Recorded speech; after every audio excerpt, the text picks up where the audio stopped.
मुख्यमंत्री मनोहर लाल ने हरियाणा का एक समान विकास सुनिश्चित करने की अपनी प्रतिबद्धता को दोहराते हुए आज एक बार फिर प्रदेश वासियों को विकास परियोजनाओं की सौगात दी। हिसार में लाला लाजपत राय पशु चिकित्सा एवं पशु विज्ञान विश्वविद्यालय में आयोजित राज्य स्तरीय समारोह में वीडियो कॉन्फ्रेंसिंग के जरिए सीएम ने कई परियोजनाओं का उद्घाटन और शिलान्यास किया। आपको रिपोर्ट दिखाते हैं।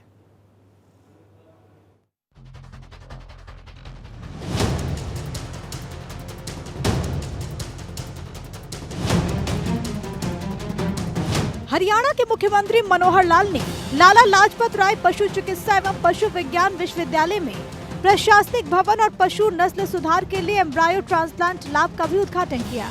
समारोह को संबोधित करते हुए सीएम ने कहा कि आज का दिन हरियाणा की प्रगति के लिए बहुत महत्वपूर्ण है। इसके अलावा मुख्यमंत्री ने सांकेतिक रूप से 784 करोड़ रुपए की लागत की 10 बड़ी परियोजनाओं का उद्घाटन और शिलान्यास किया। इस दौरान कई परियोजनाओं का उद्घाटन और शिलान्यास बाकी जिलों में केंद्रीय मंत्री, हरियाणा के कैबिनेट मंत्रियों, सांसदों और विधायकों ने किया। सीएम ने कहा कि किसी भी प्रदेश और देश की अर्थव्यवस्था इंफ्रास्ट्रक्चर पर निर्भर होती है और हमारी सरकार लगातार प्रदेश में इंफ्रास्ट्रक्चर को मजबूत कर रही है, इसीलिए हमारी अर्थव्यवस्था अच्छी है। आज जैसा बताया गया कि यहाँ लुवास यूनिवर्सिटी, इसका जो एक प्रशासनिक भवन, वाइस चांसलर का प्रशासनिक भवन है, उसका उद्घाटन हुआ और साथ ही पशु नस्ल सुधार के नाते से ये जो एम्ब्रियो ट्रांसप्लांट की जो लैब है उसका भी उद्घाटन किया गया। इस अवसर पर मैं यहाँ के सभी वैज्ञानिकगण, सभी प्राध्यापक, सभी विद्यार्थीगण, इनको विशेष बधाई और शुभकामना देता हूं कि अपनी यात्रा में ये बहुत आगे बढ़ रहे हैं। हरियाणा चूंकि कृषि प्रधान प्रदेश है, तो यहाँ के किसान की, कृषक की आय बढ़ाने के लिए खेती के साथ साथ जो अन्य एलाइड सर्विसेज हैं, अन्य जो सहायक ऐसे व्यवसाय हैं, उनको आगे बढ़ाने के लिए भी बहुत काम किया जा रहा है। इस अवसर पर यहाँ के सभी संबंधित लोगों को बहुत बहुत बधाई। मुख्यमंत्री ने आगे कहा कि इससे पहले भी डिजिटल माध्यम से अब तक 7 बार पूरे प्रदेश में विकास परियोजनाओं का उद्घाटन और शिलान्यास किया गया है। इससे लगभग 15,500 करोड़ रुपए की लागत की 459 परियोजनाएं जनता को समर्पित की गयी। आज ये 8वां कार्यक्रम है। आज ऑनलाइन ये कार्यक्रम जो किया है, कोई पहली बार नहीं किया है। वास्तव में तो कोविड का समय एक ऐसा समय आया था जब ये नई राह कोविड ने हमको दिखा दी थी, क्योंकि इतने सारे प्रोजेक्ट स्वयं उपस्थित होकर के वहां उद्घाटन शिलान्यास करने का समय भी बहुत लगता है, साधन बहुत लगते हैं। तो 2019 में पहली बार ये जो कार्यक्रम किया था उद्घाटन शिलान्यास का, जिसमें से 209 प्रोजेक्ट 4,000 करोड़ रुपए के उसने किए थे, और लगातार ये 8वां कार्यक्रम हमारा है ऑनलाइन शिलान्यास उद्घाटन का। और अगर 8 कार्यक्रमों का मैं कुल संख्या आपको बताता हूं तो 7 कार्यक्रम पहले जो हुए 1459 प्रोजेक्ट, जिनकी कुल राशि 15,091 करोड़, इतने बड़े कार्यक्रम हमने किए हैं, जिसमें आज 8वां कार्यक्रम और जुड़ गया है जो 2,024 करोड़ रुपए का ये जुड़ा है। तो इस कारण से हम अपनी जो विकास की गति है उसको बराबर आगे बढ़ा पाए हैं। सीएम ने कहा कि हमारी सरकार भौतिक विकास के साथ ही साथ सांस्कृतिक और सामाजिक विकास पर भी बहुत ध्यान दे रही है। सीएम ने 22 जनवरी के दिन का भी जिक्र किया और कहा कि 22 तारीख हम सभी के लिए ऐतिहासिक था, जब प्रधानमंत्री नरेंद्र मोदी ने राम मंदिर की प्राण प्रतिष्ठा का भव्य कार्यक्रम किया। उस दिन देश में खुशी का माहौल था, पूरा देश राम में नजर आया। सीएम ने कहा कि राम मंदिर प्राण प्रतिष्ठा से पहले प्रधानमंत्री नरेंद्र मोदी ने 11 दिन का उपवास किया। उनके तपोबल से ही ये कार्य संभव हो पाया। 22 जनवरी के दिन से नए युग की शुरुआत हुई है, जिससे लोगों में नई ऊर्जा और उत्साह का संचार हुआ और नई आशाओं और खुशहाली के साथ हम आगे बढ़ेंगे। जहां भौतिक विकास है, उसके साथ साथ अपनी सांस्कृतिक और सामाजिक विकास पर भी बहुत ध्यान दिया है।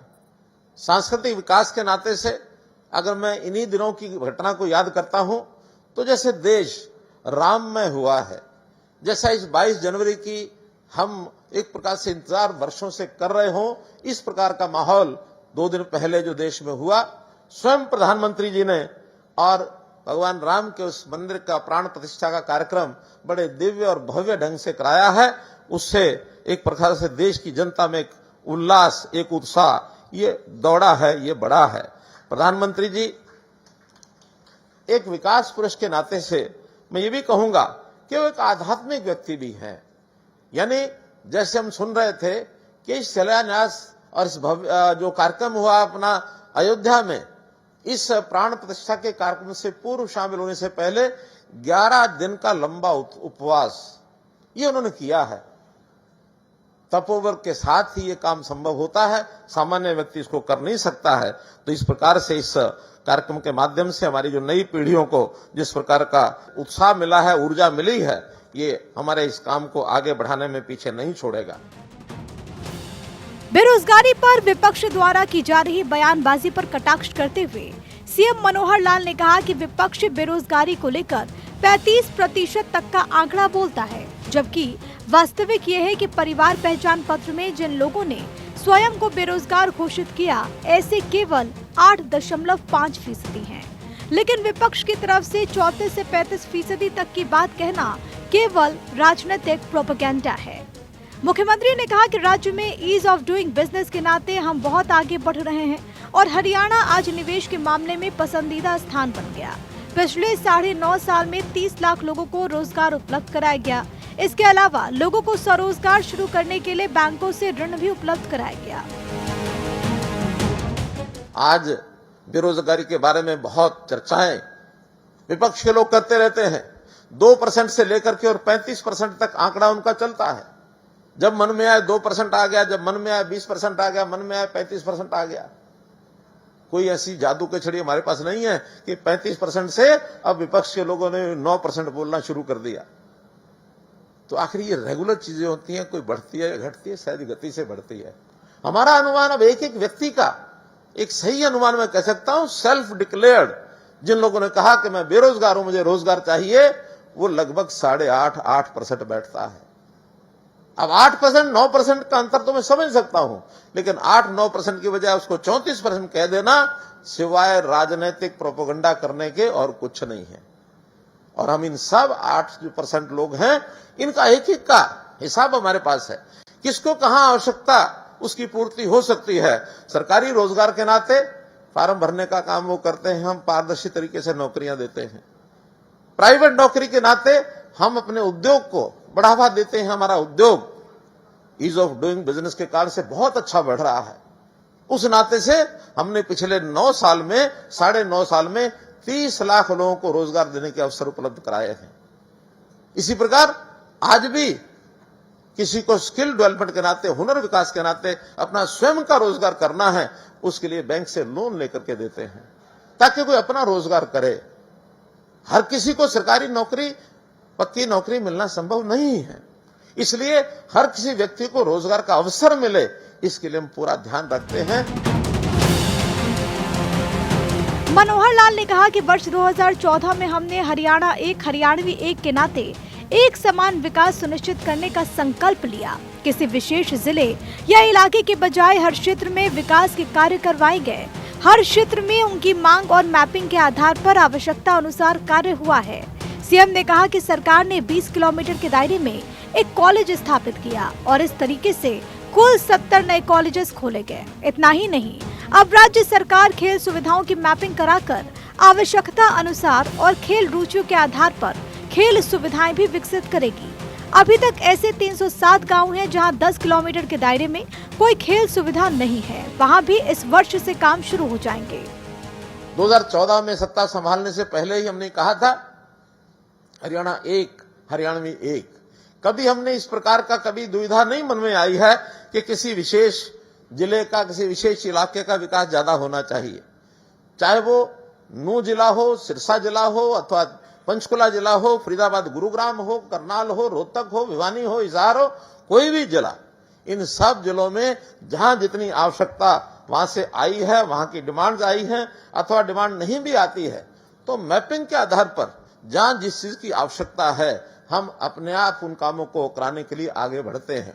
अभी पिछले दिनों में हमने शिक्षा विभाग के जो विद्यालय हैं, महाविद्यालय हैं, जहां जहां आवश्यकता लगी, 20 किलोमीटर दायरे के अंदर एक कॉलेज जरूर होना चाहिए। हमने बिना किसी की डिमांड के भी ऐसे लगभग 70 कॉलेज पिछले वर्षों में खोले हैं और उसमें भी महिला शिक्षा, इसके ऊपर ज्यादा ध्यान दिया है। अभी इस बार हम स्पोर्ट्स डिपार्टमेंट की मैपिंग करा करके और उस कमी को, जहां कहीं कमी है, हालांकि स्पोर्ट्स में हमारा स्थान बहुत अच्छा है, प्रदेश का कहीं पीछे नहीं है, लेकिन फिर भी और आगे बढ़ने के लिए जहां कहीं किसी खेल की ज्यादा आवश्यकता समझें या वहां की रुचि समझते हैं लोगों की, उन स्थानों के ऊपर खेलों का इंफ्रास्ट्रक्चर पूरा होना चाहिए। मुख्यमंत्री ने कहा कि हमारी सरकार ने व्यवस्था परिवर्तन के अनेक काम किए। भर्तियों और ट्रांसफर के सिस्टम में काफी बदलाव करके पारदर्शिता लाकर भ्रष्टाचार को खत्म किया। सरकार ने ऐसी व्यवस्थाएं की कि आज योजनाओं और सुविधाओं का लाभ लोगों को उनके घर पर मिल रहा है। सीएम ने कहा कि पहले की सरकार में क्षेत्रवाद होता था और विशेष क्षेत्र में विकास के काम होते थे, जबकि हमारी सरकार ने सभी क्षेत्रों में समान विकास सुनिश्चित किया। पिछले 9.5 वर्षों में राज्य में 33,000 किलोमीटर लंबी सड़कों का सुधार और लगभग 7,000 किलोमीटर नई सड़कों का निर्माण हुआ। आज प्रदेश का हर जिला नेशनल हाईवे से जुड़ गया। इसके अलावा हरियाणा का अपना एयरपोर्ट हिसार में बन रहा है। इसके आसपास अब उद्योग स्थापित करने के लिए बड़ी मांग आने वाली है। एयरपोर्ट के बनने से इस क्षेत्र का चहुमुखी विकास होगा। मुख्यमंत्री ने कहा कि 72 किलोमीटर लंबा ईस्टर्न डेडिकेटेड फ्रेट कॉरिडोर और 506 किलोमीटर लंबा western dedicated freight corridor Haryana से होकर गुजरेगा, जिसका हरियाणा को काफी लाभ भी मिलने वाला है। इतना ही नहीं कि एमपी के साथ साथ हरियाणा ऑर्बिटल रेल कॉरिडोर भी बन रहा है और दिल्ली के सराय काले खां से करनाल तक RRTS रेल लाइन भी स्थापित की जा रही है। इन सभी परियोजनाओं के पूरा होने से इस क्षेत्र की जनता को बहुत लाभ मिलेगा। सोनीपत में 161 एकड़ में स्थापित रेल कोच फैक्ट्री में अब मेट्रो रेल के नए डिब्बे बनाए जाएंगे। सीएम ने कहा कि प्रदेश में नेशनल हाईवे, स्टेट हाईवे और जिला सड़कों पर जहां कहीं ROB RUB नहीं है, वहां जल्द ही ROB RUB बनाए जाएंगे। इसके लिए रेल मंत्रालय से मंजूरी मिल चुकी है। जैसे रेलवे लाइंस हैं, इनके ऊपर ऊपरगामी पुल और अंडर ब्रिज, ये भी बड़ी संख्या में बने हैं। और भी रेलवे विभाग की ओर से हमको एक ऑफर है, हरियाणा की जहां रेलवे लाइन का, खास करके स्टेट हाईवेज, नेशनल हाईवेज और डिस्ट्रिक्ट रोड्स, इनमें जो फाटक हैं उनकी बजाय जहां अंडरपास की आवश्यकता अंडरपास बनाने के लिए और जहां ओवरब्रिज की आवश्यकता ओवरब्रिज बनाने के लिए छूट मिल गई है। अब अगले समय में कोई ऐसा district road, state highway, national highway नहीं रहेगा जिसके ऊपर कोई फाटक आएगा। तो इस नाते से ये बड़ा कार्यक्रम, इसको हम पूरा करने वाले हैं। रेलवे फैक्ट्री, हमें पता ही है, रेल कोच फैक्ट्री सोनीपत के अंदर 161 करोड़ रुपए एकड़ में जो बनाई गई है, वहां नए रेल कोचेज ये इस प्रकार से बनाने का प्रावधान शुरू हो गया है। और ये एकमात्र ऐसी रेल कोच फैक्ट्री होगी जहां आज की जो मेट्रो चलती हैं उनके लिए नए डिब्बे अब यहां बनने शुरू हो जाएंगे, तो उसका भी हमको लाभ मिलेगा। ये जो रेलवे लाइन रोहतक से हांसी अब कंप्लीट हो गई है, रेल मंत्री जी बहुत जल्दी इसका उद्घाटन करेंगे ताकि सीधा दिल्ली के साथ हिसार के लोग हांसी से रोहतक और दिल्ली इस नाते से फास्ट ट्रेन के साथ जुड़ जाएं, तो उसी नाते से एयरपोर्ट की एक प्रकार से उसमें सुविधा जरूर होगी। तो आज के इस अवसर पर कुछ प्रोजेक्ट्स की अगर जानकारी आपको देनी हो तो मैं इतना ही दे सकता हूं कि ईस्टर्न डेडिकेटेड फ्रेट कॉरिडोर जो 72 किलोमीटर लंबा है, उसके कारण से हमारा जो उद्योग है वो उसमें आगे बढ़ रहा है। हमने जो western dedicated freight corridor 506 kilometre लंबा, वो अलग से जो ईस्ट वेस्ट को जोड़ता है और एक वेस्ट और हमारे इस वेस्ट और साउथ को जोड़ता है, इस प्रकार से 2 ये डेडिकेटेड फ्रेट कॉरिडोर, इनके बनने से हरियाणा में से दोनों होकर निकलेंगे। इसका बहुत बड़ा लाभ होने वाला है। जो स्पीड वाली ट्रेन है, रैपिड ट्रांसपोर्ट सिस्टम, हर 8 किलोमीटर के बाद एक उसका स्टेशन होगा। मेट्रो से थोड़ा सा अलग प्रकार से और गति वाली ट्रेन ये होने वाली है। ऐसी दूसरी एक ट्रेन जो है RRTS, वो सराय काले खां से अलवर राजस्थान की तरफ वाया गुरुग्राम, रेवाड़ी जिला, ये जिले और उस एरिया में जो उद्योगपति हैं उनको उसका लाभ मिलने वाला है। तो RRTS भी अपने आप में एक बहुत बड़ा उपयोगी ये कार्यक्रम होने वाला है।